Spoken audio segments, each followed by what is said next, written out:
దేవుని కడుపులో జరుగుతున్న మహానాడు చరిత్ర సృష్టించబోతోందని టీడీపీ అధినేత ఏపీ సీఎం చంద్రబాబు అన్నారు. ఆ మహానాడు దశాదిశ నిర్దేశిస్తుందని తెలిపారు. కడపలో మహానాడు అట్టహాసంగా ప్రారంభమైంది. ఈ సందర్భంగా చంద్రబాబు మాట్లాడుతూ ఎన్ని సమస్యలున్నా ఎన్నికల మేనిఫెస్టో ఇచ్చిన సూపర్ 6 పథకాలను అమలు చేసి తీరుతామని ప్రజలకు హామీ ఇచ్చారు. రాష్ట్రం అప్పుల్లో ఉన్న ప్రజలకు ఇచ్చిన హామీలన్నీ కూడా నెరవేర్చి చూపిస్తానని చంద్రబాబు స్పష్టం చేశారు. చంద్రబాబు ఏం మాట్లాడారో ఆయన మాటల్లోనే వినండి. రోడ్లు, మౌలిక సదుపాయాలు, వ్యాపారాలు, పెట్టుబడులు, ఉపాధి, ఉద్యోగాలు, నోటిఫికేషన్తో అనేక కార్యక్రమాలకు శ్రీకారం చుట్టాం. 64 లక్షల మందికి 4,000, 6,000, 10,000, 15,000 రూపాయలు పింఛనిచ్చే ఏకైక రాష్ట్రం భారతదేశంలో ఆంధ్రప్రదేశ్ రాష్ట్రం. ఏటా 33,000 కోట్ల రూపాయలు నేరుగా పేదల సేవలో మొదటి తారీఖున పేదలకు అందించే ఏకైక పార్టీ తెలుగుదేశం పార్టీ. అన్నా క్యాంటీన్ ద్వారా పేదవాడి ఆకలి తీరుస్తున్నాం. దీపం పథకంతో 1 కోటి మంది లబ్ధిదారులకి 3 సిలిండర్లు సంవత్సరానికి ఇస్తున్నాం.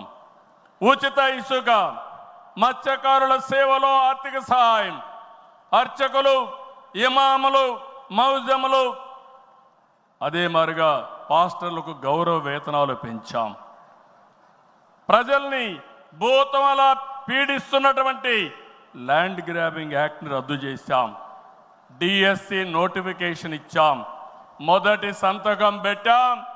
మళ్ళీ స్కూళ్ళు తెరిసే లోపల అందరికీ ఉద్యోగాలు ఇచ్చే బాధ్యత మనం తీసుకున్నాం.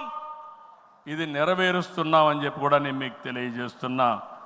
ఇదే కాదు, మళ్ళీ పారిశ్రామికవేత్తల్లో నమ్మకాన్ని కల్పించి పెట్టుబడులు తీసుకొస్తున్నాం.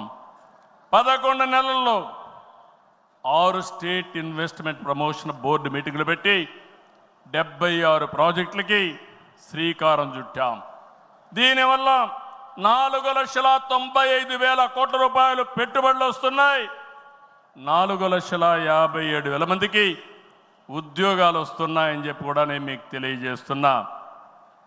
ఇది ఒక పక్కన మీరు చూస్తే, నేను ఒకటే మీ అందరికీ హామీ ఇస్తున్నాను. మీ అందరిని ఇంటింటికి పంపించి మన ఎన్నికల మేనిఫెస్టో విషయాలు చెప్పాం. సూపర్ 6 కూడా చెప్పాం. ఎవరు ఎన్ని మాట్లాడినా, ఎన్ని ఇబ్బందులున్నా ఇవన్నీ నిలబెట్టుకునే బాధ్యత మనదని మరొక్కసారి మీ అందరికీ విజ్ఞప్తి చేస్తున్నా. Please subscribe to the channel and download the Politicos app from the links in the description.